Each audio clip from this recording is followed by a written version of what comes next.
An equation has two parts, ठीक है, कोई भी इक्वेशन है हमारे पास, उसके पास दो पार्ट्स होते हैं.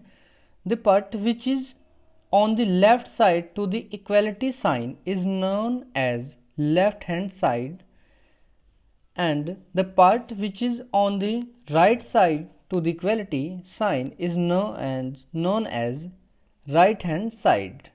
It means देखो इक्वेलिटी हमारे पास ये है, हमने एक एग्जांपल चूज किया है 2x minus 5 equal to 23.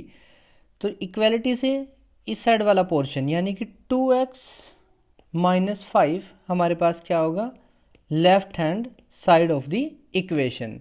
Similarly equality से राइट साइड वाला पोर्शन हमारे पास यानी 23 हमारे पास क्या है, right hand side of the equation. ठीक है, अब देखो कोई भी इक्वेशन चूज करते हैं, जैसे कि 5x प्लस 6 इक्वल टू 0, तब लेफ्ट हैंड साइड हमारे पास क्या है, 5x प्लस 6 और राइट हैंड साइड हमारे पास क्या है, 0.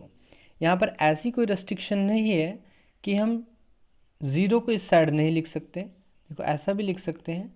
तब हमारे पास लेफ्ट हैंड साइड ये हुई और राइट हैंड साइड ये हुई.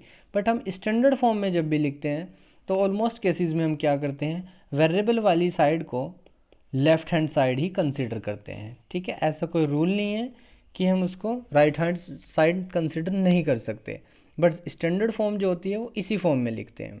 ठीक है, अब देखो यहाँ पर वेरिएबल हमने कहा था अननोन क्वांटिटीज़, अननोन क्वांटिटीज़ को हम नाम क्या देते हैं, वेरिएबल.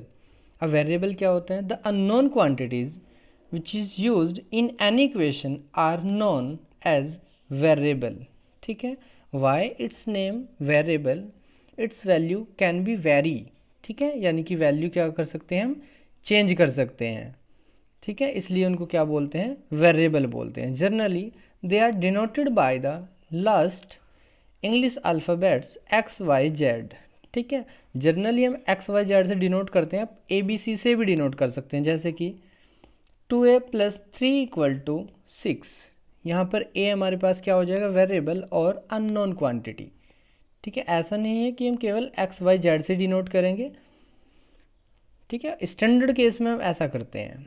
आई होप सभी को क्लियरली समझ आया होगा कि लेफ्ट हैंड साइड क्या होता है, राइट हैंड साइड क्या होता है. ठीक है, और हमारे पास वेरिएबल क्या होता है. सिमिलर टाइप से हमारे पास कॉन्स्टेंट्स होते हैं which value we can't change in the equation, जैसे कि 3 and 6 and 2 all these are constants.